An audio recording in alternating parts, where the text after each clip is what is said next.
The thing about like sparring, I am not a good man. I tell you guys all the time, I make mistakes. I do things I shouldn't do. I'm not a good man. I like to hurt people. We all know this. Like, I've never hid this fact. So when you spar me, you need to understand that hurting you, but it's also respect. Like for instance, Cowboy Cerrone. Me and Cowboy could spar, and I'm not going to try to murder Cowboy. I'm not going to try to f Cowboy up because he's earned my respect. He's a legend. He's put in work. I mean, we've all seen his highlight knockouts. He's earned his right not to get hurt. And when you spar like these guys that want to spar, there is no respect. You haven't earned it. You haven't proved yourself. You don't deserve not to get hurt. One of the things he was telling me is like, I spar more than anybody and I get hit less than anybody. And that is true. Like, if you think about how much that guy spars, it's a giant part of his training. Look at James Toney. He was hard. He was hard to hit, and all you did was spar. Yeah. Right. Perfect example. There's something taught in those moments. 100%. Yeah. Understanding of distance, timing, pattern recognition. You're constantly in there, moving around. Right. It's like, and then there's also the cardio that comes from sparring. Yeah. It's different. Yeah. Like, because his cardio is almost entirely based on sparring. And, man, that doesn't get tired in there. Technically, I can feel what you're saying. I watch Sean Strickland in the gym. He came over to Ruka since he was 22 years old. Yeah. He sparred with Bisping dozens of times. Yeah. Nobody gets it. It's such a frustrating style from the outside to watch your guy against and watch other guys. Strickland, because it does. What he's saying, you're right, but he gets away with it. Some people get away with it. Some people just understand he has such a good control of distance and a good read and good eyes, like we're talking about. He reads stuff so well. Strickland is a bright fighter, man, and he's got good eyes. He's got good gifted stuff. He's got good reflexes. Nobody got the better of Strickland over there. But I'll give fairness to Luke. Luke was out of shape. You know what I mean? Yeah. But at the same time, he was a problem for Luke. I really don't like him. I don't like him. I don't like the way he treats people in the gym, and he's just a guy that goes out there and says he wants to kill somebody in the ring. Like I said, I've seen him in the gym. I've seen how he treats people, and he's not someone to I want to see representing the sport. When people are like, oh man, he's a beast in sparring. Look what he does in sparring, and he's always posting sparring videos of him killing guys. But it's like, most guys, they look at sparring as sparring, just that. It's like practice. You're working on certain things. They're not going in there to try to kill their training partners. And I think that he'll post that of him sparring with Dominic Reyes or something, and then like him almost finishing him. And it's like, bro, that's your sparring partner. First of all, you shouldn't be posting videos of that. But I know that Dominic Reyes is probably looking at it like, oh, this is a sparring match. This is not like a fight. And I think that's what messes him up a lot of the time, because he doesn't have the same mentality in a fight as he does in sparring. Like in sparring, he goes out there to try to kill you. In the fight, he's not that guy. He's jabbing you and backing up the whole time. And I think that's the difference with, like, he has kind of like a bully mentality in the practice room, but in a fight, he's not a bully at all. I'm like, Bahal, the fight will never happen. If you don't like me and you want to fucking scrap, and here I am. I'm here. We could do gloves, no gloves. I don't give a fuck. I'm going to beat the fuck out of you. So it's just kind of annoying, Bahal. Just shut the fuck up, dude. Go back to Miami. Tweet about Palestine. Just shut up.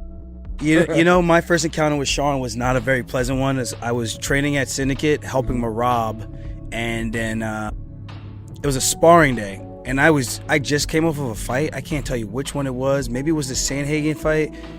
Fresh off of surgery, fresh off of a win. And I've just been pounding drinks. I've just been on the Aljamain Sterling party show. That's it, the tour bus. And I get there, like they ask me for a round. I do a round with Shane Shapiro. And man, that was a tough first round. It took me down. I got up a couple times, but then he kept returning me. And then they suckered me into two more. And then here's Sean Strickland the whole first round, the whole second round. You gotta do. He's talking. I'm like right there. Right. I'm like, Sean is literally right at the side of the cage. I'm like, Sean, you could talk to me. You're like talking to the entire room. Why are you doing this to me? Yeah, that was just not a very pleasant experience of Sean. I was like, I can't wait till someone fucks this guy up. I like to think that I'm a bully, but I bully like the best. Like for instance, if when I first started training with Francis, I wanted to spar Francis. Like, dude, you're big, African, scary. Like, I want to fight you, dude. Just because, like, you're scary. I don't want to go beat up a one-on-one guy. I mean, you've seen the new guy that came in here today. Like, I didn't know who this guy was. You're in the UFC.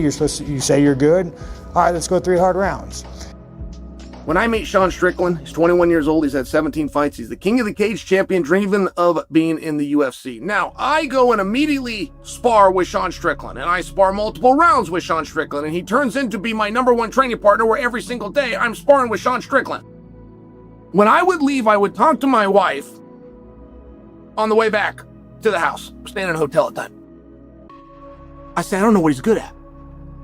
I mean, I don't know what he is.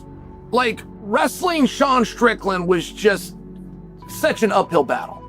And when I trained with him, I thought he was a wrestler because he was so difficult. Now, I didn't feel his wrestling offense as much as I did his defense. I could feel his hips. I thought he was a wrestler. This is what my belief was. I get done training with Sean Strickland, and I realize, well, you know, he's kind of a jiu-jitsu guy. And he then gets his run in the UFC. He gets 4 and 5 and 6 fights in before I, who have a personal relationship with him, realize he's a kickboxer. I've seen Sean go with good wrestlers over at American Top Team.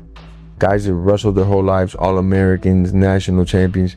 And dude, this guy can wrestle defensively. Now, he never uses his wrestling in a fight, Strickland. But if you try to wrestle with him, you quickly find out this guy can wrestle back into me, and that costs a lot of energy. Sean can wrestle. This is what people don't understand. Every time I see Sean, every time I go over to Vegas, he's wrestling. He's working on his wrestling. He's working on his get-ups. He likes it. He like goofs off about it, but he's legit, man. He wrestles so much, and he looks very, very good when he does wrestle. And you saw with Anthony Hernandez, like he didn't have much for Sean. Like I was watching him sparring. I can't remember who it was. Somebody in Vegas. I won't say the name because he was beating the brakes off him, and they were a good UFC fighter as well. But there's almost like a Philly shell to what he does. Yeah. And it's like the more the more sweat on him, the easier it is for him to just kind of roll stuff off. Nothing really lands properly on him. I love to box, you guys. I box world-class boxers. My buddy Robin Shafar, you know. I box guys that most MMA guys can't hang with for, 5 rounds. I'll go 12 rounds with any world-class boxer. So I just put in the work. Like when you get in that cage, when you're in the back warming up, you're telling yourself, I have to fight for 25 minutes. I have to be mentally, spiritually ready to die for this. And if anybody wants to truly do that and like get in that mindset, it's guys. So like I hate face downs because like I hate looking at someone in the eyes because like I'm gonna like in 2 days I'm gonna try to murder you. I'm gonna try to spiritually get to a place where I want to take your soul. I want to orphan your family. You know what I'm saying? So it's like when you're going out there, you just gotta like embrace this. Like I'm ready to die for what I want. We used to train back in the day, whether it was at King's or Extreme Couture. But it was always a fight, with Sean. It was always a fight. Like, bro, we're here to spar. Yeah, I just remember those wild times, and I'm like, I can't train with this dude. But every time he would see me, he's like, hey, man, let's get some sparring. And I'm like, yeah, it's not happening, bro. Sean Strickland's got a habit of doing this. He's done it a lot at Syndicate MMA in Vegas. There's been multiple people talk online. He brings them in, he beats them up. Hobbyists. He's done it time after time after time. And you could say, listen, at least Sean's honest to a fault. He wears his heart on his sleeve and he doesn't mask who he is or what he's about. If you saw Sean Strickland like beating up Sneeko, trying to drop him, which was embarrassing that he couldn't, he went all out. I just tweeted at him, Sean Strickland, you're embarrassing for trying to stop Sneeko like that. You weren't even able to drop someone with no experience while going all out. You're a horrid boxer that only picks on inexperienced people, which is true. If you see all these clips of him like beating up random people in the gym, he never spars anyone good. So here's the thing, Jake Paul. You clearly know I can't fight you. We know this. The UFC knows this. We all know this, that me and you cannot fight. But what we can do, you can get in your fancy plane, you can fly your ass to Vegas, and we could have a little powwow. Because you know as well as I know what happens to that. I'll do it for free. I don't need a check. I don't need to live stream it. I will do it for free, sir. So if that is something you want to show everybody how big and hard that dick is, let me know when. Guys, Sean Strickland is an amazing fighter. Now, I know a lot of you guys think I'm a Sean Strickland hater. I am not. I just call it how I see it. Now, when Sean Strickland usually goes out to the fight, he loves to take that Billy Shell style. He's been able to get to a world championship level and use that Billy Shell style. Now, when I break down his fights, I said this. I could take him and put him in every single different fight between Israel Adesanya, all the other gentlemen, even the guys he fights at the gym, the internet trolls. It's the same thing. It's a jab, cross, left check, left hook, or 1-2. That's all it is. You know, he says a lot of crazy shit. It's hard to stay by his side a lot of times, but I know him deep inside. He's not a bad guy, you know, and he brings it. We help each other. We've been helping each other for like over 5 or more years almost. So even when they asked to fight each other, we were like kind of like weird, you know, because he's one of the guys that give me more work than a lot of other guys, and it's the same for him.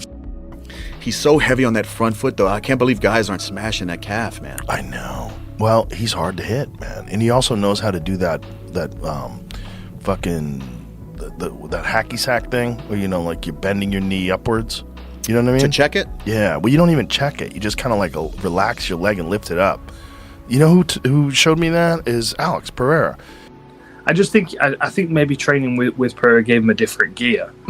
But then you know, you work with someone like Pereira, who's there's a, like we talked about with Oliveira in his jiu-jitsu, there's a depth to their game, and it's like you see behind the curtain and you realize there's 3 or 4 more curtains there.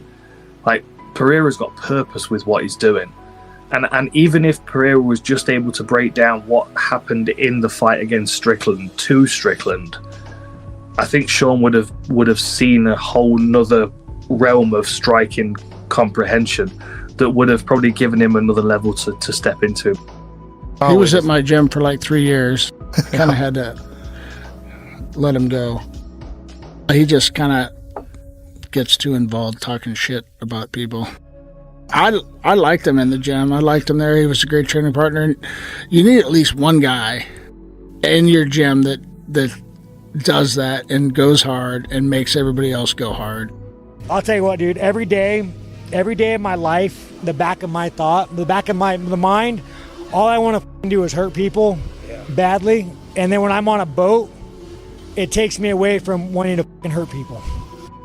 What I will say as well, because I know that Strickland does rile people and he really gets under people's skin. It is very much his sense of humor. Like, I had a very different opinion of him coming out of Vegas after spending some time with him at the gym. And, you know, for all the trash he talks about women's MMA, he spends a lot of time coaching the girls when he doesn't need to. And I don't want to say any of this to ruin his brand or anything.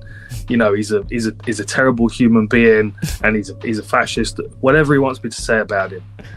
When you're actually in the gym on the mats with Sean Strickland, he's a very, very good training partner and a very good coach to everybody. Creed, color, sex, it doesn't matter. So, you know, do try and take what he says with a pinch of salt, because it is just a weird sense of humor that he has. He then, from a training perspective, instead of being selfish and training himself, which is what an athlete that goes on to be world champion has to do. This isn't Chael's rule, this is the rule. An athlete that is going to be a world champion, that's going to be a main eventer, that's going to make $1 million a night, has got to be selfish. He does the opposite. He starts coaching people. He starts showing up to the gym, putting other people through workouts. He goes from being the young guy in the room that's barely got money to put gas in his car to get to practice to a leader of the gym. And by the way, the people that he's leading love him. I've heard stories from guys that are in the room. Anthony Smith said, Chael, you wouldn't believe what a leader this guy is. You wouldn't believe he can go get his own workout on and see what you're doing, come over, give you advice on a water break, go back and go finish up his own rounds. That's breaking a rule. But I'll say this, like, the one thing that I was very happy with and impressed with was usually Sean, he's always in the gym. He's always in the gym training. But during this time, it allowed him to kind of be that quasi coach, you know, just his involvement with like Edmund and Mansoor and Chris and like the other teammate guys, and showing his what would the word be? Just making himself available, right? Like a lot of these guys would just leave and go off and travel and hang out and relax. And he was a mainstay in the gym and helping all these guys get ready for their fights. So those victories that we got during that time, you know, is really a testament to Sean and him working with these guys and helping these guys. So he really became even a better teammate during that time. That's great to hear.